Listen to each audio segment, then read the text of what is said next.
Series crime investigation विंगा कुचलाक जमीलाबाद फौज से सरा हफ्त रोज सारी कुशक बुतगी वरना हमदान खाने की साहब मकतूल लूक बानो का दस्तगीर को तक हामिद की सची सैर उछे जिस्मानी रिमांड हमजोर तक सीरीज क्राइम इन्वेस्टिगेशन विंगा कुचलाक जमीलाबाद फौज से सरा हफ्त रोज सारी कुशक बुतगी वरना हमदान खाने की साहब मकतूल लूक बानो का दस्तगीर को तक हामिद की सची सैर उछे जिस्मानी रिमांड हमजोर तक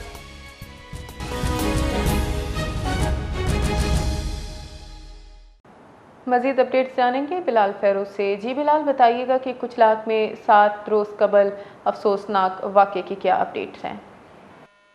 जी बिल्कुल, सीरियस क्राइम इन्वेस्टिगेशन विंग ने कुचलाक जमीलाबाद क्रॉस पर 7 रोज कबल कत्ल होने वाले नौजवान हमाद खान की बीवी को गिरफ्तार करके जो है अदालत से 3 रोजा रिमांड हासिल कर लिया है, जबकि दीगर मुल्जिमान की गिरफ्तारी के लिए छापे मारे जा रहे हैं। तफसीलात के मुताबिक जमीलाबाद कुचलाक का रिहायशी हमाद खान वल मोहम्मद हसन 10 और 11 नवंबर की दरमियानी शब कोयटा में शादी की तकरीब में शिरकत के बाद अपनी बीवी और 4 साल भांजी अस्मा के हमरा जो है गाड़ी में घर वापस जा रहा था और गाड़ी की बीवी चला रही थी। जब वो जमीलाबाद क्रॉस पहुंचे तो 2 नामालूम मुसल्लह अफराद ने गाड़ी को रोककर हमाद खान पर फायरिंग की और मौके से फरार हो गए।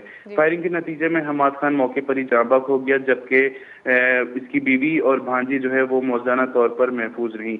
वाक़े का मुकदमा जो है मकतूल के भाई जरा खान की मदद में कुचलाक पुलिस ने दर्ज करके केस को सीरियस क्राइम इन्वेस्टिगेशन विंग के हवाले कर दिया था।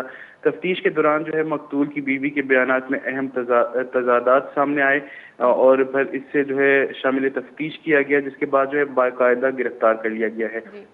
गुज़िश्ता रोज जो है मुल्जिमा को अदालत में पेश किया गया, जहां से 3 रोजा रिमांड हासिल कर लिया गया है। पुलिस राय के मुताबिक कत्ल में मुलव्विस जो है दीगर मुल्जिमान की घेर भी जो घेरा है वो तंग कर दिया गया है और इन्हें जल्द गिरफ्तार कर लिया जाएगा। जी बहुत शुक्रिया अपडेट्स के लिए बिलाल फेरोज।